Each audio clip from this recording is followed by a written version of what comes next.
So let's talk about now in terms of how you get to your audience. This is all very well producing all this lovely material, making it. How do you get it out there to your employees, to your colleagues? Yeah, so we use, of course, various channels. So our weekly news roundup is our online or our newsletter, which we send out via Newsweaver. It's a global newsletter, and links to videos are being embedded into the news items. And this is for all audiences globally in our company. It's multilingual, so not just in English. We use the most frequent languages for our newsletter. And also the PDF of the newsletter can be printed and laid out in the break rooms for the blue-collar target group as well.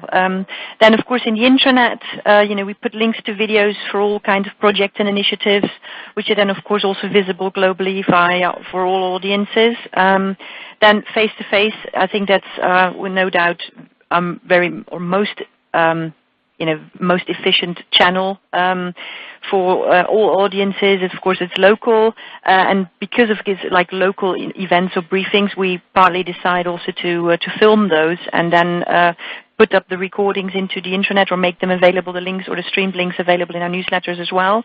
And last but not least, the digital screens.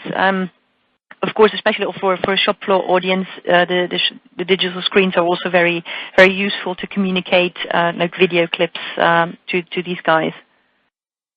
Yeah, I think that's really interesting. We've had digital screens forever. And in the old days, we put the old corporate video up on there, and people would just walk by it and ignore it because they've seen it 100 times before. Now it's user-generated. It's so different, isn't it? Because people can see, hang on, this is people like me making this stuff. In fact, my video might come up soon. And I think that makes a big difference, doesn't it, in terms of people's likelihood to watch stuff. They like to see stuff that's been made by their peers. Absolutely, and you see the example below about the Live Well week. We then played the video with the interviews and the voices of the colleagues we interviewed during the health days, and they always like to see their colleagues, as you say, in our internal channels, because otherwise, it's very down to earth and personal communication, and so this channel is also really, really useful. Okay, great. Well, it's all very well having these wonderful new channels available to us. What are the results? Can you tell whether it's making any difference in the business at all? Yes, and you see it, of course, from like an engagement score perspective. You always have a look, but of course, you also have to measure success, via click rates, which is, of course, the next slide, where you can see whether people, how they accept the news you produce, and it's a very good indicator to see whether you produce for the bin, to be very brutal about it, and if you need to change your strategy. So, of course, the great thing about Newsweaver is that you have always, the statistics. You see the click rates, whether people open your news or, the click rates of the links you have embedded in there. In addition, the click rates for the intranet, of course, that keeps us going, and that this is how we measure success, and then make decision whether you need to change your channels or whether you need to, of course, stop something or continue with it. Yeah, and of course, a lot of these things are integrated. So you might do a news story and then integrate a short video clip into that news story. Do you find that if you put a video clip into a story that you'll get more people reading that story?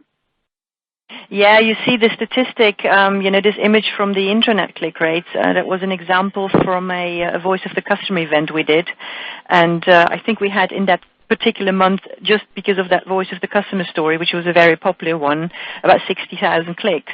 And so that was really amazing. And I think it was even like a video clip about like 35 minutes, because it was a recording from a customer story. But it was a very famous guy, and so people really loved it. And we had a very, very good global access to that video in particular. And the left example is about like a 78% click rate of people opened our health and well-being newsletter from a German site. So yeah, you can, and of course videos were embedded in there as well. So yes, when you embed a video in a story, the people really like it.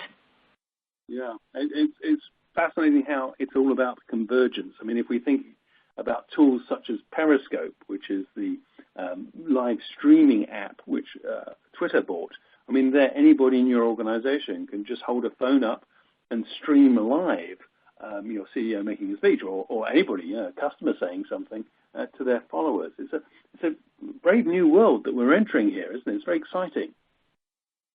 It is really, really exciting, absolutely. And you need to be always open for new things because, the technology is evolving more or less every day. What is state of the art today, in a couple of months it might be old-fashioned already. And, so it's really good.